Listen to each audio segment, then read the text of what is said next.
Guys, sa panahon ngayon ay talamak na nga ang mga scammer at laging nasasangkot ang BDO.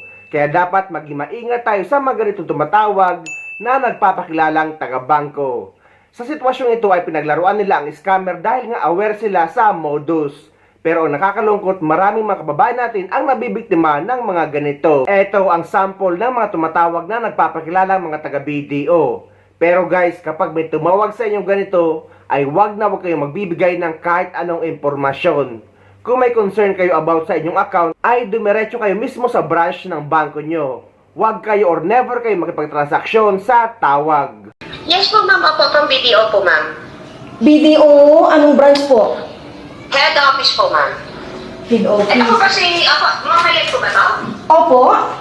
Ako ma'am, continue na tayo sa process natin ma'am para po ma-finalize na po natin lahat, okay? Hello ma'am? Hello po. Si Ryan po. Sir Ryan, ayan Opo. po. Hello? Hello po. Apo, sir, good morning. Si Ari Chen po ito from BDO. Ano po sir, proceed na po tayo with the process? About po sa cancellation ng credit card, no? Opo, cancellation po. So, i-connect over kita ha. Ano Sige, pong- sir, ako na lang magpa-process, sir, since si Miss Kai is may ini-email pa po na tao. Okay, ganito, sir. Sige po. Go ahead po. Apo, one moment lang, sir, ha. May double check lang po ako. Hold on lang po tayo. Sige po.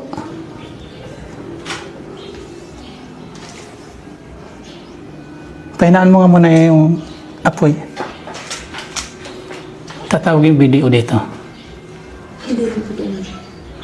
Hello po, Sir Ryan. Hello po. Apo, okay lang po ba kung si Ma'am Mayet po ang makausap natin since siya po ang card holder, and then meron lang po tayong konting verification sa inyong card, pero si Ma'am Mayet pa rin po ang mag-handle nito. Okay po? Ako na lang po ang makipag-usap, ma'am, kasi busy po yung asawa ko pag ganitong oras. Sige po, no problem po, sir. Sige po, hingi na lang po tayo ng clearance, sir. Since kasi hindi pa tayo nakaschedule talaga, pero in-schedule na po tayo ni Ma'am Kai for today para po matapos na po yung cancellation natin. Okay po? Okay po, okay. Apo, sir, one moment lang. Magsasend kami sa inyo, sir, ha, ng confirmation code. Pero, sir, ano po yung last 4 digit lang po ng ating Master Gold na ika-cancel po for verification po ito? Last 4 lang po. Last 4 digits ng credit card. Apo, last 4 lang. Wait po ha, i-check ko po muna ha. Sige po, sir. Titingnan ko lang po. Ito po. Sige po. Ay, wait. Tingnan natin kung saan. Sige po. Wait lang po. Nakapagpasok na po ba tayo, sir, ng Anong kulay po? o sa Monday? Anong kulay po nung card? Yung Mastercard Gold po natin, sir, na ipapa-cancel, pasuyo po ako ng last 4 digit lang po, sir. Last 4 digits. Last 4 digits. So, ito po. Sige po. I-type nyo po ha. 3677. 3677. Okay. And magkano po yung approve sa atin dito, sir? 20 million po. 20 million. Okay. Medyo malaki to, sir. Malaki po eh. Opo. So anyway, sir, kindly stay on the line lang po. Pasa ko lang po ito sa processing department natin. So 3677. Okay, sir. Hold on. Wait lang po. May sasabihin lang po ako sa inyo. Sige po. Scammer kayo! Pinatay.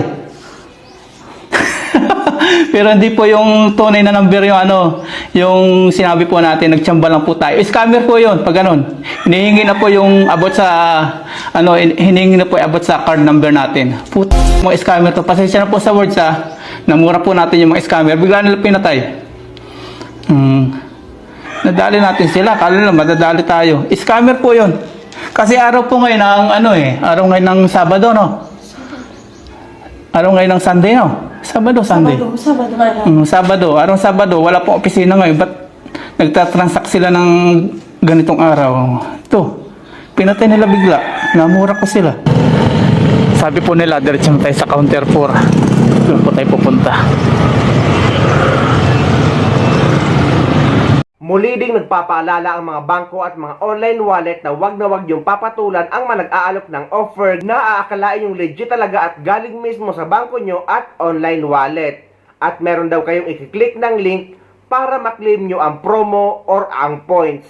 Huwag na huwag inyong papatulan guys dahil kapag naklik nyo ang link, ay malilimas ang pera nyo. Kagaya dito sa naging sitwasyon ng isang kababayan natin sa Pilipinas na nilapit sa media ang issue dahil nga nalimas ang kanyang pera sa kanyang BDO account dahil nakapag-click siya ng link at hindi nasolusyonan ng bangko. Walang 5 minuto, nawalan ako ng money, 200,000. Sinasabi nila, it's a legitimate transaction. It's a legitimate transaction galing sa BDO, hindi sa cellphone number, galing sa BDO. Itong mga telco, malalaking telephone companies dito, dapat kasi hindi nyo na pinapayagan itong mga basura ng mga text messages na pumapasok.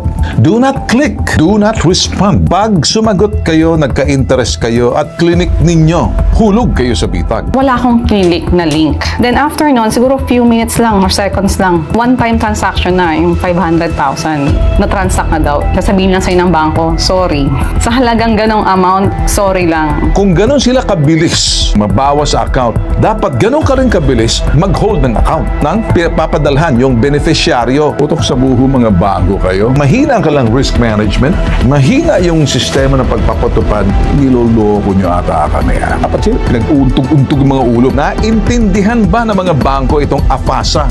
Pag-iimbestiga si Erwin Cheng, ipapatawag yung bangko niya. Si Bitag lang ang tumulong sa amin sa si Congressman Cheng. Sila ang nagbigay sa amin ng lakas ng loob para lang magkaroon ng boses na may paglaban namin yung karapatan namin. Sa Pilipinas, higit 6 na milyong scam texts at higit 600,000 scam calls ang naitala noong 2024. Kasabay nito, bilyon-bilyong piso ang nawawala taon-taon dahil sa bank at online fraud. Libo-libong Pilipino ang nabibiktima. Pera, ipon at kabuhayan ang napupunta sa mga sindikatong scammer. Sa kabila ng mga umiiral na batas, patuloy pa rin dumarami ang reklamong may kinalaman sa bank fraud. Si Cristina Mendoza, isang small-time businesswoman, matagal nang itinuturing na valued client at depositor ng kanyang bangko. Mahigit 1 dekada na siyang nagtitiwala sa magandang serbisyong ipinangako ng kanyang bangko.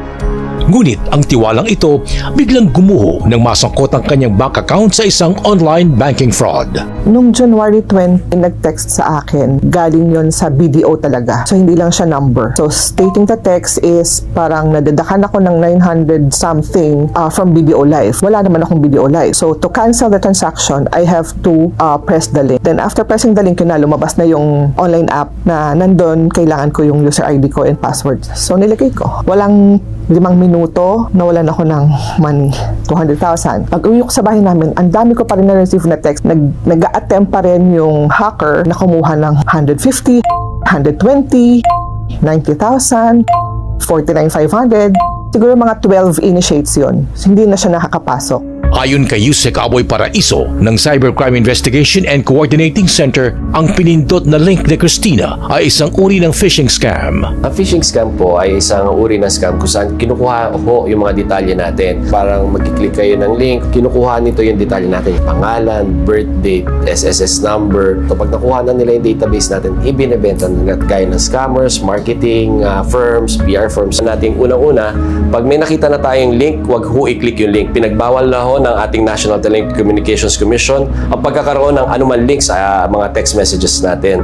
Matapos mawala ng 200,000 pesos, agad dumiretso si Cristina sa kanyang bangko. Nung pagpunta ko rin sa branch, sabi rin nung teller doon, shit ma'am, oo, nakuha na nila yung money ko. They were trying to contact the customer service, pati sila nag-try din sila doon sa kanilang app, hindi ma-open. And nalaman namin na that time po, naka-down ang system ng BDO. I have 3 accounts kasi.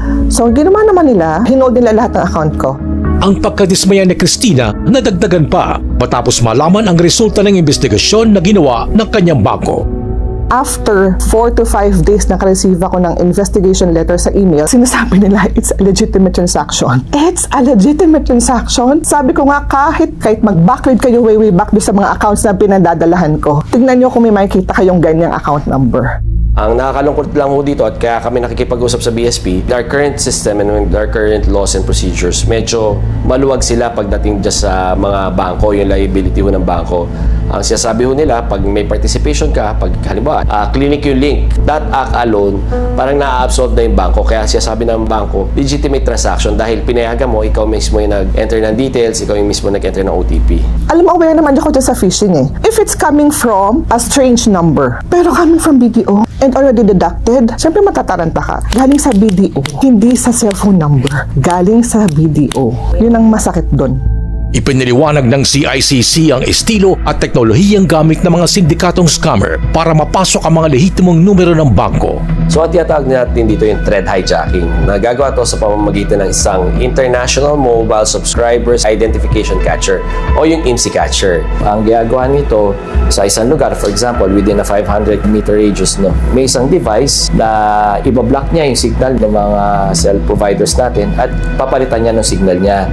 Tapos nun, siya mismo yung magsasend do sa mga official links or official threads. Pero ang pinaka-telltale sign dyan, merong hyperlink na kailangan mo i-click para pumunta ka do sa scam website nila. Kailangan natin tandaan, pag nakakita na kayo ng hyperlink na pwede nyong i-click, scam na ho yan. Dahil sa kawalan ng sapat na aksyon ng kanyang bangko, si Cristina Mendoza sa bitag na tumakbo. Do not respond. Do not click. Pag sumagot kayo, nagka-interest kayo at clinic ninyo, hulog kayo sa bitag. Itong mga telco, malalaking telephone companies dito, dapat kasi hindi nyo na pinapayagan itong mga basura ng mga text messages na pumapasok. Pati mga bangko, niloloko nyo ata kami. Dapat sila pinag-untog-untog yung mga ulo. Kung ganun sila kabilis mabawas sa account, dapat ganun ka rin kabilis mag-hold ng account nang papadalhan yung beneficiaryo. Utok sa buho mga bangko kayo na parang mahina ka lang risk management, mahina yung sistema ng pagpapatupad. Naintindihan ba ng mga bangko itong AFASA? Pag-iimbestiga si Erwin Cheng, ipapatawag yung bangko niya. Ang kaso ni Cristina Mendoza ay hindi na bago sa bitag. Sa Bitag official YouTube channel na may higit 11,000 uploaded videos, makikita ang iba't ibang reklamo na may kinalaman sa online banking fraud. Taong 2019, nalimas ang 250,000 pesos na retirement pay ni Erlinda Moreno matapos niyang pindutin ang isang link na ipinadala sa kanyang email. Nakita ko kaagad sa aking mailbox, mayroon na kaagad naka-email si Union Bank na nag-login daw ako. Bakit may ganito akong message na hindi man ako nag-login? Pero napindot ko na kasi, sir. Na-click ko na yung email. So, nagtuloy-tuloy na, wala na kaming nagawa. Na naka-transfer na daw ako ng 200,000. So, wala na kaming nagawa, sir, kasi nalipat na. After that, sir, nag-try kami contact sa Union Bank. Basta matagal silang sumagot sa kanilang hotlines. May kasabihan mga boss, think before you click. Dahil posibleng ito ay isang uring patibong o di kaya bitag na mga mandarambong magnanakaw sa online. Alam mo, yung nangyari sa iyo ay magiging ito'y gabay. Yan ay makakatulong para doon sa iba na huwag mabiktima. Alright? Madaling sabihin sa akin to, alam ko masakit sa iyo, pero focus doon sa sasabihin ko. Ito ang trabaho ko. Ako yung facilitator na para wag madami mabiktima. Ang kalaban natin dito ay mandarambong. Ang kalaban natin dito ay mga siraulot, mga sinasabi natin mga magnanakaw sa cyberspace. Taong 2022, ang account executive naman na si Micah hindi napakinabangan ng sahod matapos makulimbat ng scammer ang kanyang pera sa bangko habang siya ay natutulog. Anong meron dito sa bangkong ito na bakit paborito sila ng sindikato? Marami nang lumapit sa amin, hindi lang ikaw. Kasi nung nangyari yung transaction, hindi ko hawak yung phone ko dahil natutulog na ako. So, naka-receive na lang ako ng message from Union Bank na nag-transfer daw ako ng amount to a GCash account. Wala po akong na-click, wala rin akong na-receive na link kasi aware ako dun sa phishing eh. Actually, yung Union Bank app ko po, dalawa yung security. It's either you type the password and you will receive the OTP before mag-push through yung opening ng app or via biometric. Paano nagkaroon ng transaction nang wala akong na-receive na OTP kasi hindi lang ako yung victim. Iba-iba po talaga yung amount na nakuha sa amin. Merong maternity benefits yung nakuha sa kanya. Meron naman 3,000 lang yung laman ng account niya pero talagang kinuha pa din. Ngayon, ang tanong, ano ang ginawa ng Union Bank dito sa reklamo mo? Ikaw ba'y pinapunta sa opisina para pag-usapan, para investigahan ang mga bagay na dapat investigahan at para makita nila? Actually, Sir Ben, to be honest, wala pong ginawa. Lahat po kami is gumagawa ng way kasi puro customer service lang po yung sumasagot sa amin eh. Hindi kami binibigyan ng sagot na matino ng Union Bank. Parang sinasabi mo, pinabayaan ka, iwan ka sa ere, na humihingi ka ng tulong para investigation kung ano-ano sinasabi. Ngayon, plain and simple. Una, abogado. Para ganon ay sila'y habulin. Para na ganoon, may demand letter na sila'y sasagot sa iyo dahil ikay customer. Hindi po pwedeng ang makikipag-usap sa iyo mga teller kung sino man yung mga Esta, si Judas, si Barabas, si Inosente, si Tanga, si Kolokoy, si Kolokay. Kaya ko sinasabi yan, unless you're represented by somebody, then the bank will start to listen. Samantala, taong 2023, tumatak sa publiko ang online bank fraud case ni Anne Maxwell. Bagamat 2 taon na ang nakalipas, hindi pa rin makalimutan ni Maxwell ang araw na nawalan siya ng kalahating milyong piso. Actually, hindi ko talaga siya makakalimutan kasi February 14, Valentine yun, ng umaga, may nareceive akong email. Binuksan ko kagad yung email ko, pero wala akong click na link. So, yung habang nag-login ako, medyo nag-error na yung password. Doon na pumapasok lahat ng mga one-time PIN. Then after nun, siguro few minutes lang or seconds lang, one-time transaction na, yung 500,000 na transact na daw. Dumiretso ako sa bangko, same day. Ang sagot lang nila sa akin is, wala na po. Kumbaga talagang nawala na, wala ka na magagawa, kundi maiyak. Walang nangyari. So, puro process lang, sasabihin lang sa'yo ng bangko, sorry. Sa halagang ganong amount, sorry lang. Ayon kay Maxwell, na-trace ng bangko kung kanino pumasok ang kanyang 500,000 piso. Ngunit hindi ito binigay ng bangko dahil sa bank secrecy law. Hindi na namin pwedeng makuha kung kayo napunta because of the bank secrecy, hindi pwedeng ilabas. Siyempre, medyo masakit na parang kailangan mo mag-file ng legal para lang malaman mo kung kayo napunta. Even though na nakita nila saan pumasok yung account. Pero ang sagot nila, bawal talaga ilabas. Dahil dismayado sa resulta ng investigasyon ng bangko, si Anne Maxwell sa bitag na dumiretso. Hindi ko kayang tanggapin na wala na akong gagawin. Kasi parang alam kong wala nang taga akong kasalanan. So, I decided na humingi ng tulong kay Bitag. Kahit na mahabang pila, sobrang daming tao at init, pero hinarap niya kami na mailagay sa TV to. Kasi kung wala yung platform na to, puro investigasyon lang yung mangyayari. Inilapit ng Bitag ang kaso ni Maxwell sa tanggapan ni Congressman Erwin Cheng. Si Congressman Cheng ay ang chairman ng House Committee on Banks and Financial Intermediaries. Dahil saklaw ng kanyang komite ang bangkong inirereklamo, agad itong ipinatawag ni Congressman Cheng. Sa huli, naibalik ang perang nawala sa bank account ni Maxwell. Si Bitag lang ang tumulong sa amin sa kasi Congressman Cheng. Sila ang nagbigay sa amin ng lakas ng loob para lang magkaroon ng boses na may paglaban namin yung karapatan namin. Kasi kung kaming ordinaryong tao lang, hindi kami kayang pakinggan. Kahit hingin namin, lumapit na kami sa bangko, still, hindi pa rin kami pinapansin. Dahil sa platform ni Bitag, sa ni Congressman Cheng, natulungan niya kaming lahat. And pasalamat ako, nabalik ng bangko yung pera ko dahil sa tulong din ng Bitag. Marami pang kaparehong reklamo ang dinala ng Bitag sa tanggapan ni Congressman Cheng. Mga reklamo na biglaang pagkawala ng pera at mga depositor na iniwan ng walang malinaw na paliwanag ng kanilang mga bangko. Isa sa mga naging problema nakikita natin is marami pong nasa-scam sa banks. Pero sa totoo lang, wala kaming complainant na diretsong pumunta sa ating tanggapan. Sa totoo lang, gusto ko magpasalamat kay Sir Ben ng Bitag kasi siya yung unang nagdala ng isang biktima. Pagkatapos to, nagtuloy-tuloy yung mga complainant. Isa lang yung common denominator with everything. Kinuha yung pera nila through online means. Ibig sabihin, yung pera nila galing sa account nila, nalipat sa ibang bank account tas hindi na nila mahabol. Ang mga kasong inilapit ng Bitag kay Congressman Cheng ay hindi lang nagtapos sa pag-iimbestiga. Nagsilbi itong mahalagang batayan at research material sa pagbuo ng isang batas na layuning palakasin ang proteksyon ng mga bank depositor laban sa iba't ibang financial account scamming. Together with the Department of Finance, Bangko Sentral, at of course ng Bitag, nag-draft tayo ng isang batas na talagang bibigay ng lakas para sa Bangko Sentral ng Pilipinas at ng mga bangko para habulin itong mga tinatawag na money mule. Kagandahan naman po dyan, isa rin pala to sa mga priority agenda ng ating presidente. Hindi ganun kadali magpasa ng batas sa Kongreso. Naging batas siya in a span of less than 2 years.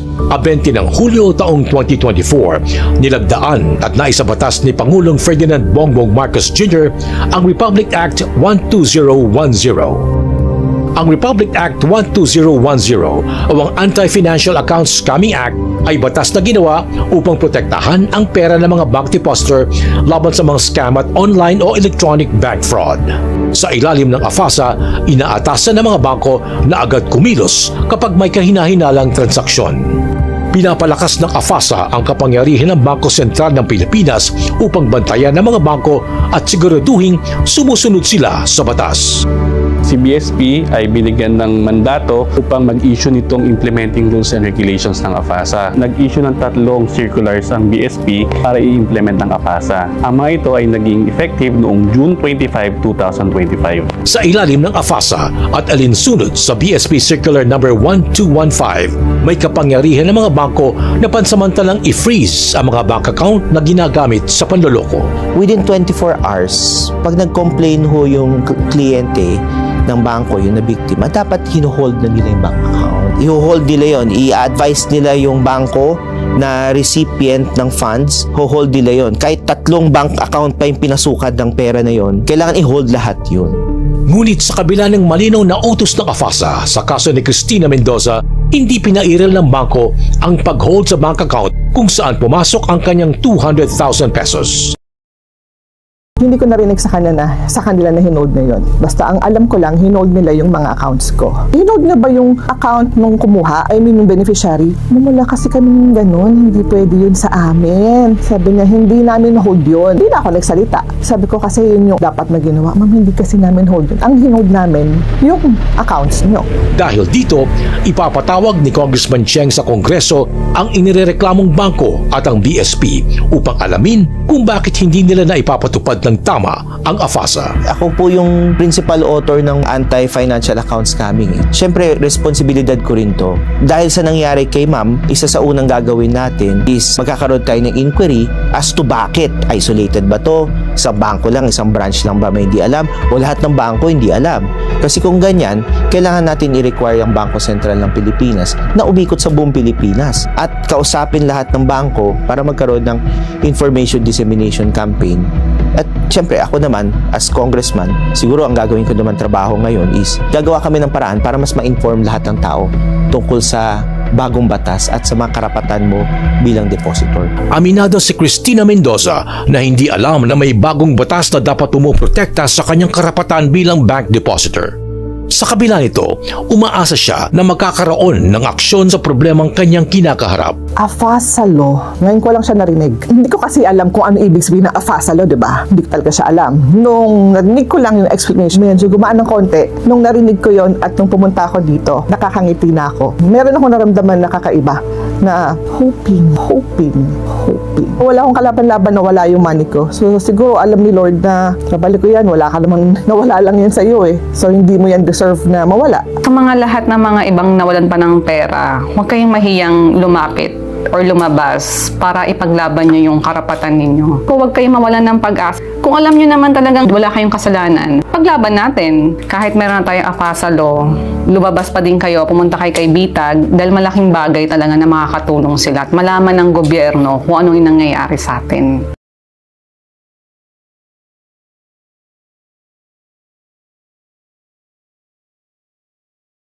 Tama yung paraan na dapat kapag nalimasan ng pera ang isang bank account na biktima ng scammer, yung account na nilipatan ng pera ay dapat ma-hold ng BSP or ng ating gobyerno para hindi na nila ma-withdraw at para matrace pa kung sino talaga ang may-ari ng account. Yan ang dapat permanenteng may patupad sa Pilipinas para naman maprotektahan ang mga account holder at ang mga depositor. At paalala din sa lahat ng mga kababayan natin, inuulit natin na never click ng links. At wag na wag kayong mag-entertain na tumatawag at nagpapakilalang taga-bangko. Lagi kayong dumiretso sa inyong bangko kung may concern kayo tungkol sa inyong account. At kung hindi nyo man ginagamit ang card nyo, ay maigi na i-lock nyo ito kagaya na ginagawa ko dahil nga hindi ko naman ito madalas ginagamit sa pagbili online. Ginagamit ko lang ito sa bank transfer. Dahil kapag nakalock ang card nyo ay hindi ito magagamit sa mga unauthorized transaction. Kaya ingat-ingat tayo mga kababayan.